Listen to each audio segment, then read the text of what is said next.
In 1925, na cidade de Dayton, Scott, jovem mestre, aceitou o vão. A lei Bator dizia que não se podia ensinar que o homem veio do animal. Os jornais chamaram de julgamento do macaco. A cidade virou palco, um grande espetáculo. Não era só fé contra a ciência, era sobre raça, poder e consciência. Se a gente parasse para pensar um pouco, qual é a primeira imagem que vem à cabeça quando alguém fala cientista ateu? Para muita gente a imagem é bem clara, né? Exato, é quase instantâneo. Alguém tipo Richard Dawkins, com um discurso super afiado, vendo uma guerra entre ciência e religião. Isso. Aquela figura que argumenta que a fé é uma ilusão, talvez até perigosa? Pois é. Mas e se essa imagem que domina tanto o debate público for, na verdade, uma caricatura que esconde uma realidade bem mais complexa e humana? É exatamente essa a grande questão. E para tentar responder, a gente mergulhou numa fonte impressionante. Que fonte é essa? É o livro Variedades do Ateísmo na Ciência, da Elaine Howard Eklund e do David R. Johnson. E é importante dizer, isso aqui não é um livro de opinião, sabe? É pesquisa pesada. Pesadíssima. A gente está falando de um estudo gigantesco. Mais de 22 mil pesquisas e 600 entrevistas aprofundadas com cientistas, principalmente nos Estados Unidos e no Reino Unido. É, tipo, o censo mais completo que já fizeram sobre esse universo. O objetivo deles era justamente esse, então, olhar por trás do estereótipo. Exatamente. Então, nossa conversa hoje vai ser sobre isso. Vamos desvendar o que eles encontraram, entender os diferentes caminhos que levam os cientistas ao ateísmo, os vários tipos de ateus que existem na academia e, o que eu acho mais fascinante, como eles lidam com aquelas perguntas que todo mundo se faz, né? Sobre sentido, sobre moralidade, quando a resposta não vem de um livro sagrado. Ok, vamos começar pelo começo. Para entender o cenário, a gente precisa primeiro entender o elefante na sala, que o livro chama de novo ateísmo. Exatamente. O livro descreve o novo ateísmo como um fenômeno bem específico. Anglo-americano, ali do início dos anos 2000, sabe? Sim, lembro bem. E centrado num grupo pequeno de autores que ficaram famosos, os 4 cavaleiros, Richard Dawkins, Sam Harris, Daniel Dennett e o Christopher Hitchens, que já faleceu. E a tese central deles é bem agressiva. Muito. A ideia é que a ciência não é só uma forma de conhecimento, é a única forma superior. E a religião, nessa visão, não é só um erro, é uma patologia, uma força perigosa que precisa ser combatida. E o que a pesquisa mostra, e que eu achei chocante, foi o tamanho do impacto que esse grupo, que é minúsculo, teve na percepção pública. É completamente desproporcional. O livro levanta um ponto crucial. Essa versão específica e demograficamente restrita do ateísmo se tornou a cara de todos os cientistas ateus. Tem um dado no estudo que ilustra isso bem, né? Tem um que me deixou de queixo caído. O público geral tem 5 vezes mais chance de ter ouvido falar de Richard Dawkins do que de Francis Collins. E olha, Francis Collins não é um cientista qualquer. De jeito nenhum. A gente está falando do diretor do projeto Genoma Humano, um dos maiores feitos científicos da nossa era. Depois ele dirigiu os Institutos Nacionais de Saúde dos Estados Unidos. É uma figura central na ciência mundial. E ele é um cristão evangélico declarado. Exato. Mas a voz dele é muito menos ouvida no debate do que a do Dawkins. Os autores chamam isso de um problema de marketing para a ciência.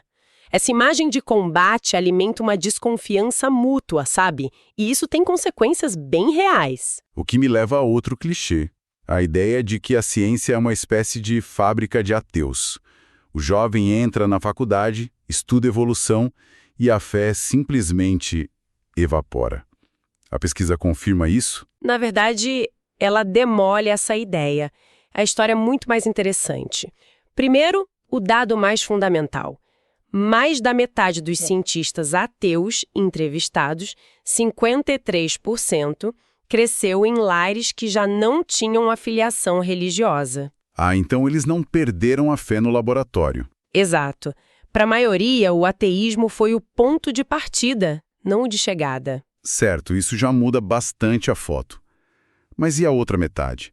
Para aqueles que vieram de um contexto religioso e fizeram a transição, a ciência foi o empurrão? Foi um fator, mas raramente o único, e muitas vezes nem o principal.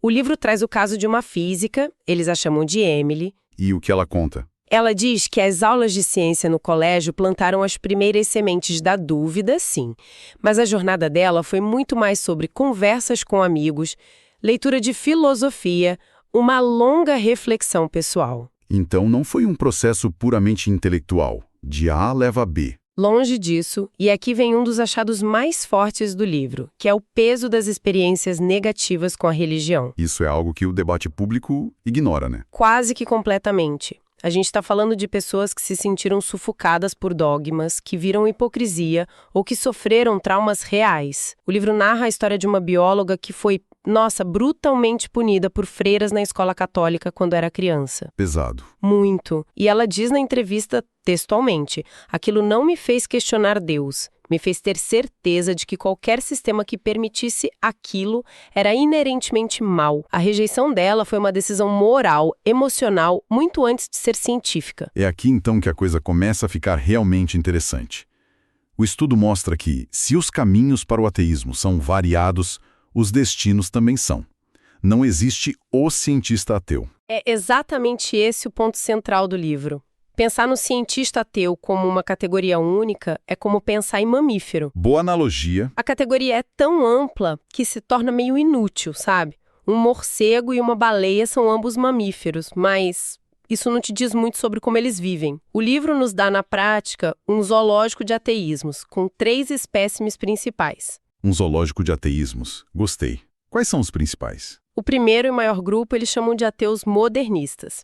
Aqui estão 66% dos cientistas ateus nos Estados Unidos, 73% no Reino Unido. Esses são os mais próximos do estereótipo. Sim, no sentido de que não tem nenhum envolvimento com religião e espiritualidade. Mas como a gente vai ver, mesmo dentro desse grupo a diversidade é enorme. Ok, esse é o grupo esperado. Mas os outros 2 quebram o molde. Completamente. O segundo grupo são os ateus culturalmente religiosos. São pessoas que dizem, eu não acredito em Deus, mas que mantêm laços sociais e culturais com uma tradição religiosa.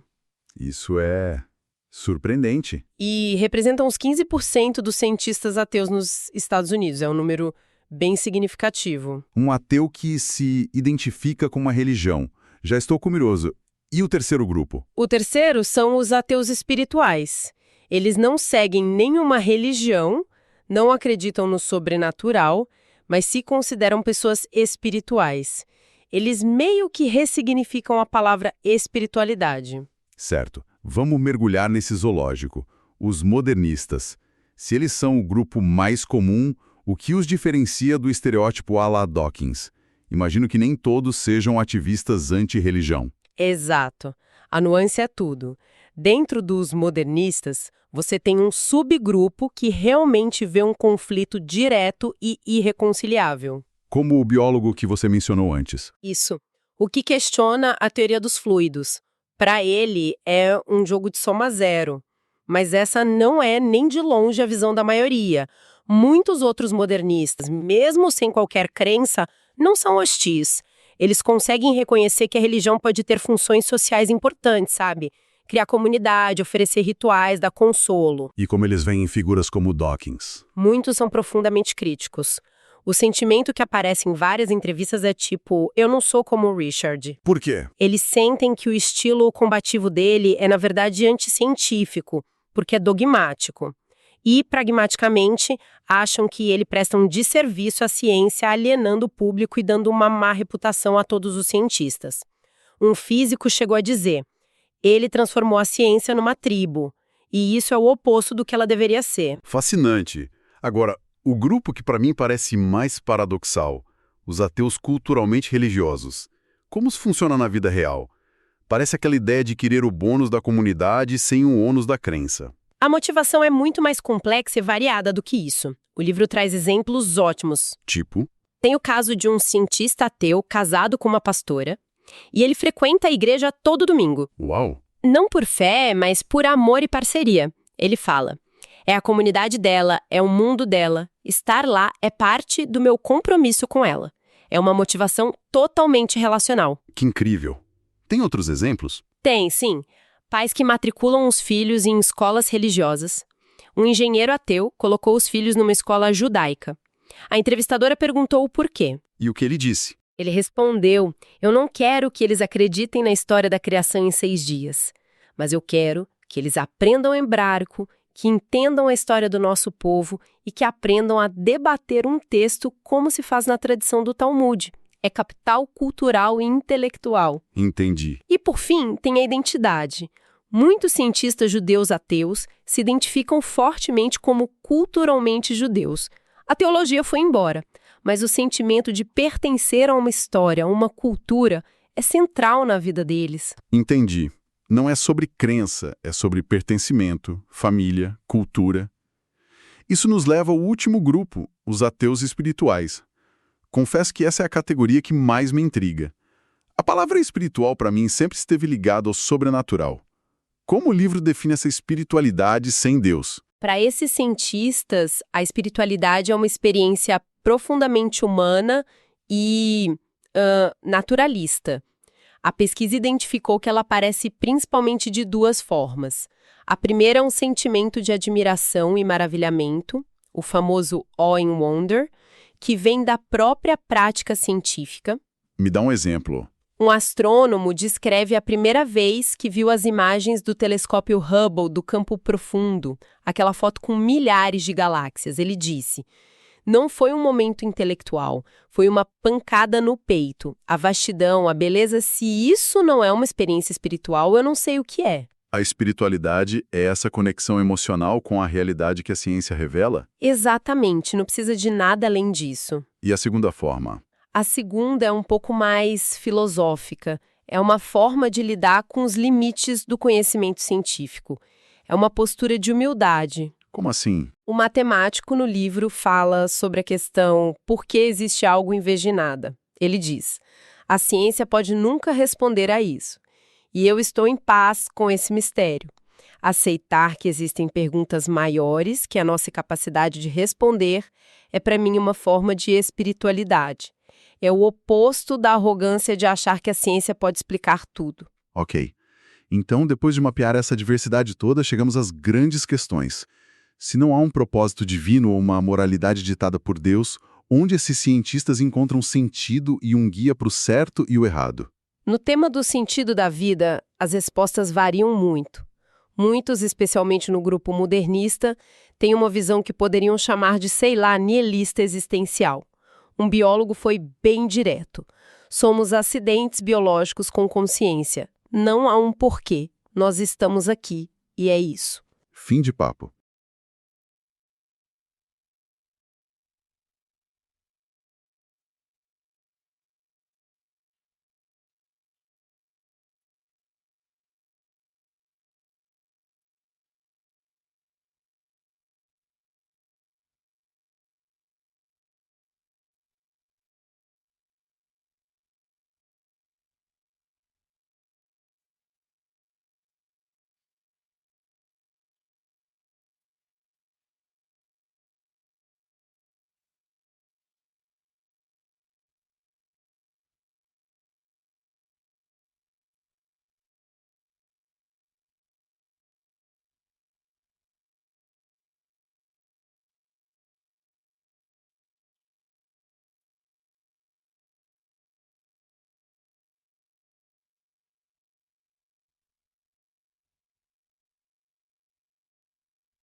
Matemático no livro fala sobre a questão por que existe algo em vez de nada. Ele diz: a ciência pode nunca responder a isso. e eu estou em paz com esse mistério. Aceitar que existem perguntas maiores que a nossa capacidade de responder é, para mim, uma forma de espiritualidade. É o oposto da arrogância de achar que a ciência pode explicar tudo. Ok. Então, depois de mapear essa diversidade toda, chegamos às grandes questões. Se não há um propósito divino ou uma moralidade ditada por Deus, onde esses cientistas encontram sentido e um guia para o certo e o errado? No tema do sentido da vida, as respostas variam muito. Muitos, especialmente no grupo modernista, têm uma visão que poderiam chamar de, sei lá, nihilista existencial. Um biólogo foi bem direito. Somos acidentes biológicos com consciência. Não há um porquê. Nós estamos aqui. E é isso. Fim de papo. Outros simplesmente acham a pergunta irrelevante para o dia a dia. Mas um tema muito poderoso que surge, especialmente nas entrevistas, é encontrar sentido no progresso coletivo. O que seria isso? Sentido no progresso da ciência? Exatamente. A ideia de que, embora a minha vida possa não ter um propósito cósmico, a nossa vida como espécie tem. O propósito é construído por nós.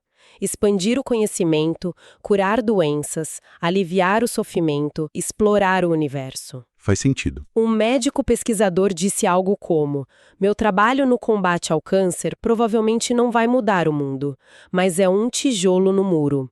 E a construção desse muro de conhecimento que melhora a vida humana, isso sim tem um sentido profundo para mim. E quanto à moralidade? Aqui o ataque clássico é aquela frase do Dostoiévski, né? Se Deus não existe, tudo é permitido. Como a pesquisa responde a isso? Tá isso de forma categórica. Primeiro, os dados quantitativos. Quando medidos em escalas de valores como empatia e justiça, os cientistas ateus pontuam da mesma forma que os cientistas religiosos. Não há diferença. Nenhuma diferença estatística. E nas entrevistas, a resposta é quase unânime. A moralidade não vem de um mandamento divino, ela vem da razão e da empatia. E como eles articulam isso? De uma forma muito pragmática. Um cientista social explicou: é simples, eu não quero sofrer e eu entendo, por empatia, que você também não quer. A partir daí, a gente pode usar a razão para construir regras que maximizem o bem-estar e minimizem o sofrimento. Você não precisa de um Deus para te dar um quadro moral, você precisa de um cérebro que sente e de uma comunidade que pensa. Então, no fim das contas, a gente começou essa análise com um estereótipo muito claro, quase um soldado numa guerra cultural, e terminamos com um mosaico incrivelmente diverso. Exatamente. A imagem pública do cientista ateu, moldada pelos novos ateus, é uma caricatura que esconde quase toda a história. A maioria não é hostil à religião. Muitos têm relações complexas e até participativas com ela. Eles encontram sentido no projeto humano e baseiam sua moralidade em pilares como a razão e a empatia. O livro termina com uma reflexão que eu achei muito poderosa sobre o custo desse estereótipo. Ele não é inofensivo, certo? De jeito nenhum. Ele cria uma trincheira, sabe? Uma desconfiança real entre o público religioso e a comunidade científica. E essa desconfiança se torna perigosa em momentos de crise. Pandemia, mudanças climáticas. Exato. Quando temos uma pandemia e precisamos de confiança nas vacinas, ou quando enfrentamos a crise climática, essa desconfiança pode custar vidas. Achar que o cientista é o inimigo da fé impede a colaboração quando a gente mais precisa dela. E isso nos deixa com uma última provocação para quem nos ouve.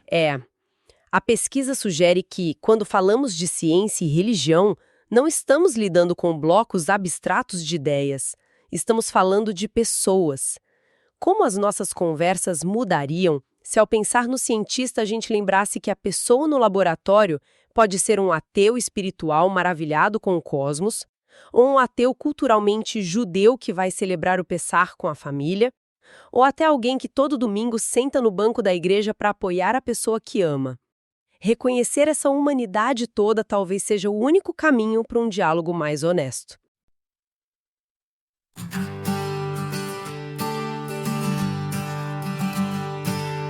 Em 1925, na cidade de Dayton, Scopes, jovem mestre, aceitou o vão.